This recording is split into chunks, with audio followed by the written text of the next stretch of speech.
خوشبختی کجاست؟ این سوال است. یک شبکه تلویزیونی یک میلیاردر را دعوت میکند و از او سوال میکند که زیباترین لذت بخشترین قسمت زندگی تو چی است؟ الان خوشبختی تو در چیست؟ بعد از این سوال شخصی ثروتمند میگوید که من 4 مرحله زندگی را گذرانیدم. در 3 مرحله اول سعادتمند نشدم، خوشبخت نشدم، که مرحله اول این بود که جمع‌آوری مال، شماره مبلغ خیلی به اوج علا رسیده بود.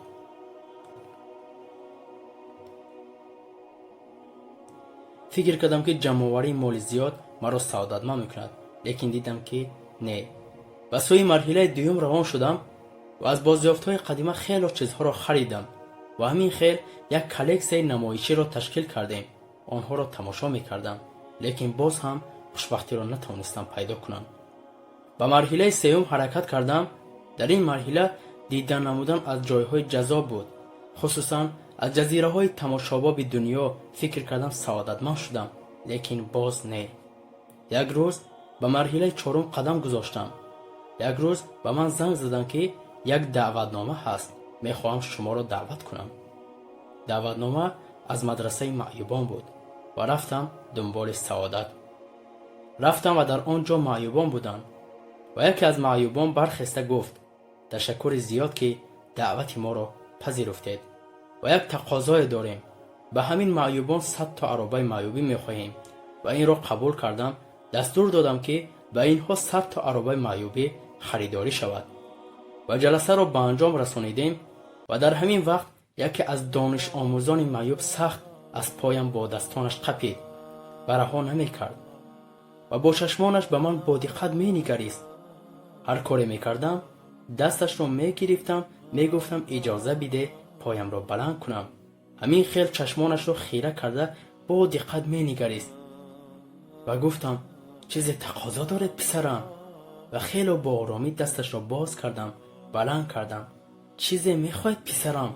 میدونید چی گفت؟ گفت نه، من تقاضای دیگر ندارم، فقط دعا میکنم وقتی که با هم رفتیم به بهشت خدا، در آنجا جلوی خدا اجازه داشته باشم از تو تشکر کنم که در دنیا توجه کردید به معیوبان، 100 تا عربه معیوبی خریدید.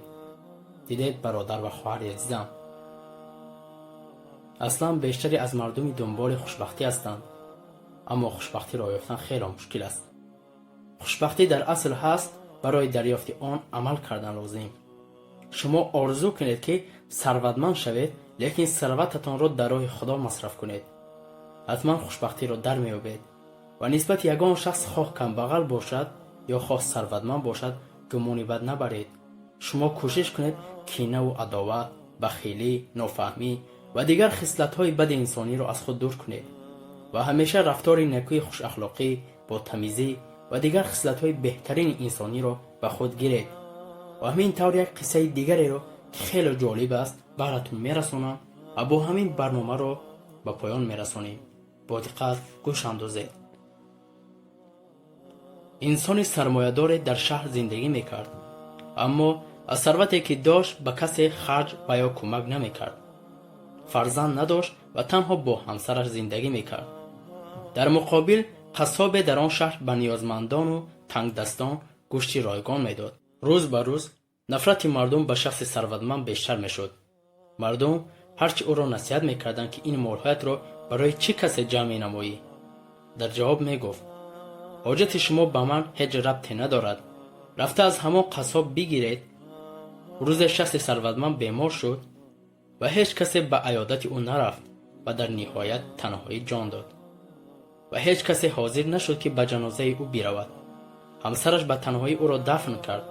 اما از فردای آن روز اتفاق عجیبی در شهر رخ داد. دیگر قصاب به کسی گوشت رایگان نداد. قصاب گفت کسی که پول گوشت را میداد دیروز از دنیا رفت.